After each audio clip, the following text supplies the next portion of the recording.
Today's episode, we actually are in a different setting here at my high school. I've been branching out and trying different topics to put on this podcast besides entertainment, even though you'll still get that content.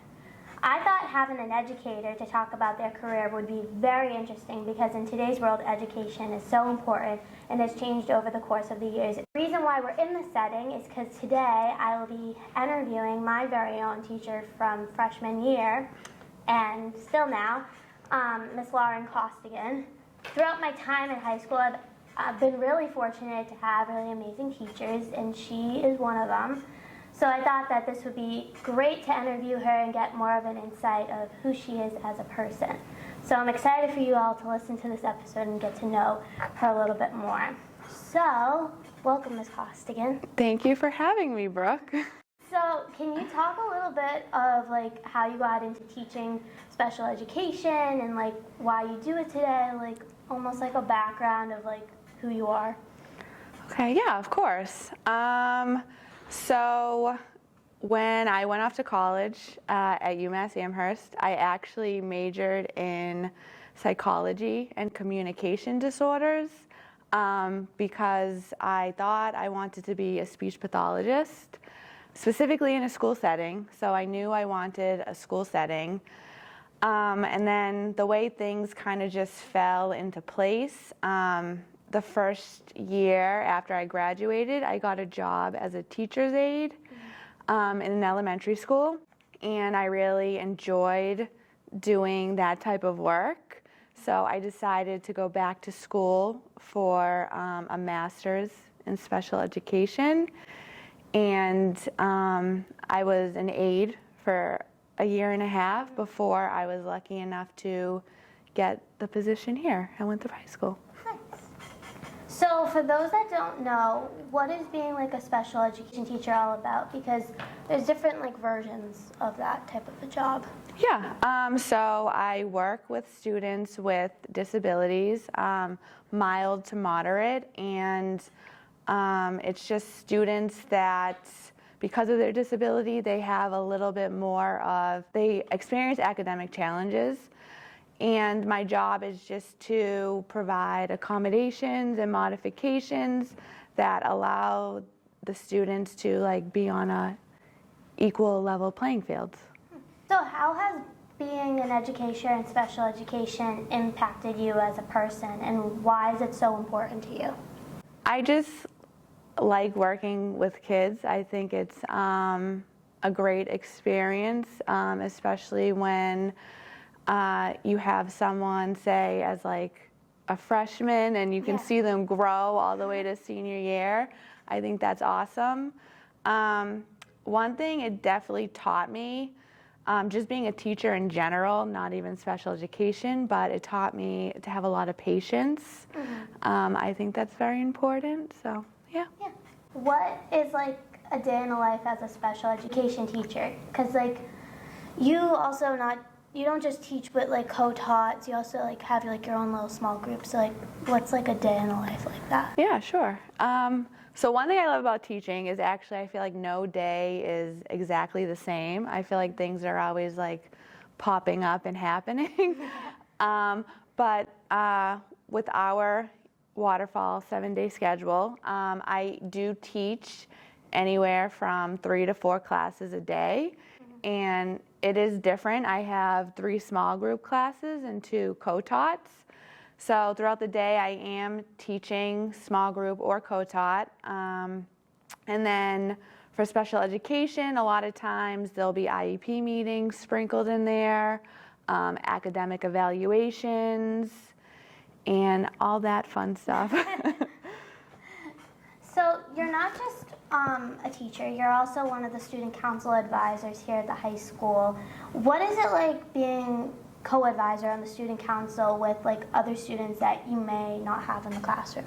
Yeah, I actually love being an advisor. It's definitely nice experiencing different groups of students. One thing with special ed is that it is very small, so you are seeing a lot of the same students over and over again through the years, so it's nice getting more involved in the school by being an advisor. So you and the student council just went to Hyannis. Can you talk about what you guys did out there? Yeah, of course. We were in Hyannis for 3 days. It's mostly for the students. It's like a leadership conference. So they are in workshops throughout the 3 days where they're learning leadership skills. They meet students from other schools, which is really awesome because we get to see what other schools in the state of Massachusetts are doing in terms of school culture and fundraising and student involvement. We did participate in the polar plunge. Students jumped in the water even though it was freezing. There's a dance that they attend, and then the very last day, each school is presented either bronze council, silver council, or gold council. And what that is just throughout the year you have to keep track of everything you do in your school, and then provide evidence. It's called a Book of Excellence. So based off of that evidence, you're awarded one of those 3 councils. Cool. Yeah. So what have you learned being a student council advisor? Because this is your 2nd year doing it? Yep. Yeah. I guess I've learned to just go with the flow, honestly. A lot of times, we have all these great ideas for fundraisers or student events, but sometimes they're not always executed, or there's not as much student involvement as we would like. But I've just chalked it up to it's a learning experience, and as long as the kids are learning and they're enjoying what they're doing. What has been your favorite student council event thus far? And is there an upcoming one that you're looking forward to? There is one me and Miss Dorso would love to implement. We're still trying to see if we can swing it. Not this year, but we had an idea to have a dunk tank fundraiser. So teachers would volunteer to be a part of it, and they would sit in the dunk tank, and students would donate money to say I want to see Miss Kostegan get dunked, and we were hoping a fundraiser like that to raise a lot of money. So outside of the classroom and student council, you're also a part of the town's teacher association as vice president. So what is that whole thing all about? That's a good question. What's that all about? So it's just, so I'm VP this year. The past 2 years I was public relations, which was more I planned events for teachers. So the new teacher party and the retirement party. So that was a lot more fun. I don't want to say VP is bland, but it's just more technical stuff, just making sure that teachers and other staff are being represented within the union, and making sure their rights are being followed. Also outside of the classroom and student council and being VP, what are your hobbies and things that you like to do? Otherwise, now this year you're the lacrosse coach, so what do you like to do? What I like to do for fun, yeah, essentially. Biggest thing, I love hanging out with my dog. I also like to work out. Not anything specific either. I just like to try new things. Yeah. This year, I've gotten into Pilates. I like to read. I like to hang out with my friends. All that fun stuff. Yeah. Yeah. So a new hobby that you're now interested in is creating a podcast, and that's why I wanted to interview you. So what is in store for this upcoming podcast? That's a great question. So I'm doing it with my best friend, who we've been best friends since we were in elementary school. She is currently a pharmacist, so our schedules have been kind of hectic. So we haven't really created a solid plan yet, but we do have a working name, thanks to you and Kenny, actually, Wicked Girly. So what we're hoping is to have like a hard launch in the summer. We were thinking of doing a test run pretty soon, so I actually appreciate you letting me get the experience from this. But what it is, the premises is just two girls from Boston, lived in Boston, well, around Boston their whole life, and just discussing anything that we deem important. Yep. Cool. I'm glad that you came on here because we could get you ready for that. Definitely, yes. And I'll be sure to link all that stuff on my podcast page when that comes out. Thank you. What's next for you in your career? Like anything that you want to accomplish, goals?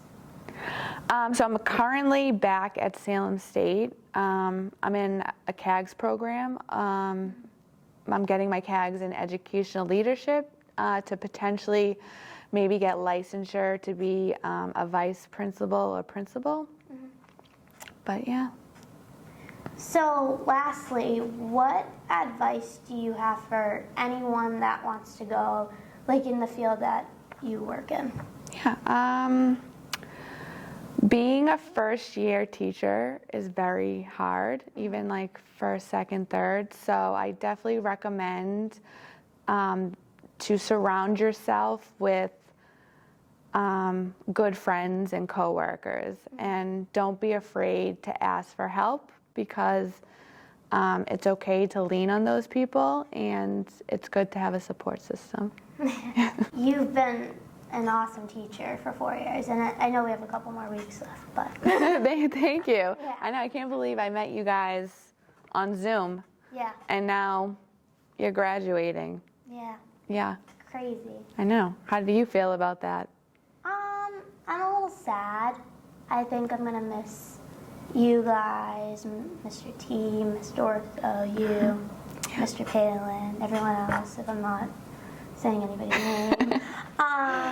Yeah, you guys you've been mentors, not just teachers, and I know that, like, being a teacher could be hard because some of us are crazy, but I thank you for dealing with us. Yeah, no, I appreciate it. It's actually really refreshing hearing something like that, Brooke. Yeah, I've had fun. I'm glad. You should. Yeah, and I'm glad that we got to do this because now, like, I'll never forget you. Yeah, you know, you're right. I know. Yeah. Yeah, so thank you so much, Ms. Kostegan, for joining me today and being a part of this episode. I can't wait to see what happens with you and your career and your own podcast coming out soon. And that is it for this episode. Thank you. Thank you so much for listening and watching to My World with Stories podcast. Make sure to subscribe and follow along on YouTube and Spotify. To stay up to date, you can follow My World with Stories podcast on both Facebook and Instagram at My World with Stories podcast. Make sure to give this podcast a like for future episodes coming your way. Thank you so much for listening and watching, and we will see you guys next time.